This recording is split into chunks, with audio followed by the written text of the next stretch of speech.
आज हम प्रतिरोधों का समांतर क्रम संयोजन पढ़ेंगे। ठीक है, समांतर क्रम संयोजन। अब देखो समांतर क्रम संयोजन क्या है, देखो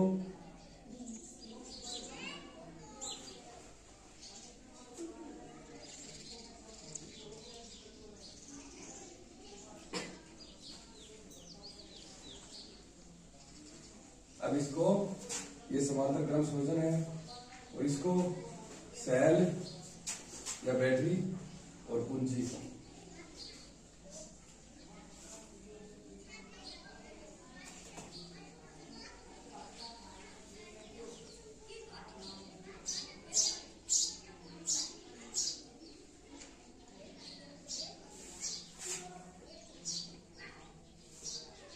तो समांतर क्रम संयोजन देखो क्या होता है। समांतर क्रम संयोजन में सभी प्रतिरोध लागे ने 1 2 3 है ना। समांतर क्रम में सभी प्रतिरोधों का एक सिरा एक बिंदु से तथा दूसरा सिरा दूसरे बिंदु से जुड़ा होता है और इस प्रकार जो संयोजन प्राप्त होता है उसे क्या कहते हैं, समांतर क्रम संयोजन कहते हैं। और समांतर क्रम संयोजन में क्या होता है, धारा का मान तो क्या होता है, अलग अलग। समांतर क्रम संयोजन में धारा का मान तो क्या होता है, अलग अलग, और विभवांतर क्या होता है, समान होता है। जबकि अपन ने पीछे पढ़ा था श्रेणी क्रम संयोजन, तो श्रेणी क्रम संयोजन में क्या था, क्या विभवांतर तो क्या था, अलग अलग। विभवांतर क्या था, अलग अलग, V1 V2 V3 था ना, और जो धारा थी वह क्या थी, समान थी। तो इसमें क्या होगा, प्रतिरोध देखो R1 R2 और R3। ठीक है, अब देखो यहां धारा प्रवाहित हो रही है I, ठीक है, 20 वोल्ट की बैटरी।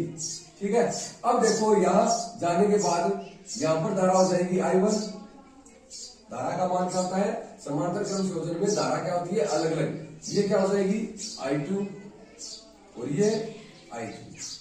ठीक है, और विभवांतर क्या होता है, समान होता है। धारा का मान क्या होता है, अलग अलग, I1 I2 और I3। ठीक है, और R1 पर धारा I1, R2 पर I2 और R3 पर I3।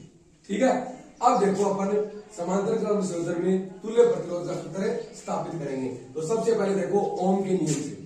किसके नियम से, ओम के नियम से। ओम का नियम क्या है, V बराबर IR।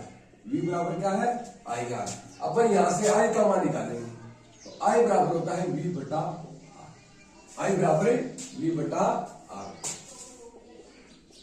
अब देखो इस परिपथ में अगर जैसे कि 50 एम्पीयर की धारा प्रवाहित हो रही है, तो इन अलग अलग प्रतिरोधों से क्या होगी, कुल धारा क्या होगी, I1 I2 और I3।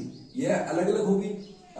मान लो ये 10 है, ये 15 है, तो ये कितनी टोटल अपना कितने का था, 50 का, तो 10 और 15 25, ये कितनी होगी, I3 कितनी होगी, 25 होगी। तो कुल धारा है वो सभी धाराओं के योग के बराबर होगी। तो अच्छा I बराबर इसका बने, I बराबर I1, चूंकि I बराबर I1 plus I2 plus I3। ठीक है, अब देखो I का मान अपन ने निकाल रखा है, I बराबर V बटा R। I बराबर V बटा R। ठीक है, परिपथ में कुल धारा I बराबर V बटा R। अब देखो I1, तो R1 प्रतिरोध पर क्या है, धारा का मान कितना आ जाएगा, V, विभवांतर तो क्या है, समान, V बटा R1, क्योंकि यहां प्रतिरोध R1 है। तो I2 V बटा R2 और I3 V बटा R3, V बटा R3। ठीक है, अब देखो V बटा R का V बटा R, V यहां से कॉमन आ रहा है, तो 1 बटा R1 प्लस 1 बटा R2 प्लस 1 बटा R3। ठीक है, अब देखो ये V मल्टीप्लाई में है, गुणा में है, तो इससे क्या होगा, V से V कैंसिल हो जाएगा, तो 1 बटा R बराबर क्या होगा, 1 बटा R1 प्लस 1 बटा R2 प्लस 1 बटा R3। ये आ गया समांतर क्रम संयोजन में तुल्य प्रतिरोध। ठीक है, अतः समांतर क्रम संयोजन में तुल्य प्रतिरोध क्या होता है, 1 बटा R बराबर 1 बटा R1 प्लस 1 बटा R2 प्लस 1 बटा R3। ये है तुल्य प्रतिरोध। तो देखो समांतर क्रम संयोजन क्या होता है, इस प्रकार के संयोजन में सभी प्रतिरोधों का सिरा एक बिंदु से दूसरा सिरा दूसरे बिंदु से कनेक्ट होता है। इस प्रकार के संयोजन को क्या कहते हैं, समांतर क्रम में संयोजन। और इस प्रकार के संयोजन में क्या होता है, धारा का मान तो क्या होता है, अलग अलग होता है, और विभवांतर का मान क्या होता है, समान होता है। और इस प्रकार समांतर क्रम संयोजन को पार्श्व संयोजन भी कहते हैं। अब देखो समांतर क्रम संयोजन में हम तुल्य प्रतिरोध ज्ञात करेंगे तो ओम के नियम से। ओम का नियम क्या है, V बराबर आई आर। तो आई बराबर क्या होगा, V बटा आर। अब परिपथ में देखो आई बराबर कुल धारा है वो क्या है, सभी धाराओं के योग के बराबर होती है। तो आई बराबर I1 plus I2 plus I3।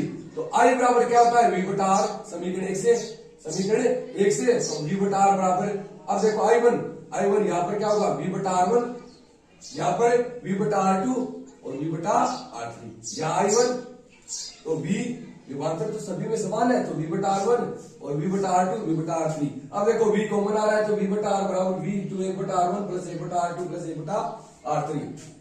अब V से V कैंसिल, तो 1 बटा R बराबर 1 बटा R1 प्लस 1 बटा R2 प्लस 1 बटा R3। अगर समांतर क्रम संयोजन में तुल्य प्रतिरोध क्या होता है, 1 बटा R बराबर 1 बटा R1 प्लस 1 बटा R2 प्लस 1 बटा R3। अब देखो अगर समांतर क्रम संयोजन में सिर्फ कितने प्रतिरोध लगे हो, 2 प्रतिरोध। कितने प्रतिरोध, 2 प्रतिरोध। तो देखो सूत्र क्या होगा, 1 बटा R बराबर 2 प्रतिरोध हो तब यदि 2 प्रतिरोध हो तो 1 बटा R बराबर क्या होगा, 1 बटा R1 प्लस 1 बटा R2। 2 प्रतिरोध लागे 1 बटा R1 प्लस 1 बटा R2। तो 1 बटा R बराबर लघुत्तम क्या आएगा, R1 इंटू R2। अब देखो इधर R2 हो जाएगा, इधर R1, तो R2 प्लस R1 लिख दो, R1 प्लस R2 लिख दो, एक ही बात है, क्योंकि 2 प्लस 3 लिख दो या 3 प्लस 2 लिख दो, बात एक ही है। ठीक है, तो यहाँ पर R1 प्लस R2। अब देखो अपन को माना है 1 बटा R, अपन को याद करना है R का, तो इसको क्या करते हैं उल्टा, तो R1 इंटू R2 बटे R1 प्लस R2। तो ये क्या आ गया, तुल्य प्रतिरोध, सीधा सूत्र। ठीक है ना। अगर आपको प्रश्न सीधा दे दे क्या 2 प्रतिरोध समांतर क्रम में 2 प्रतिरोध लगे हैं, 2 प्रतिरोध, ठीक है, R1 दे दे आपको 5 ओम और R2 दे दे आपको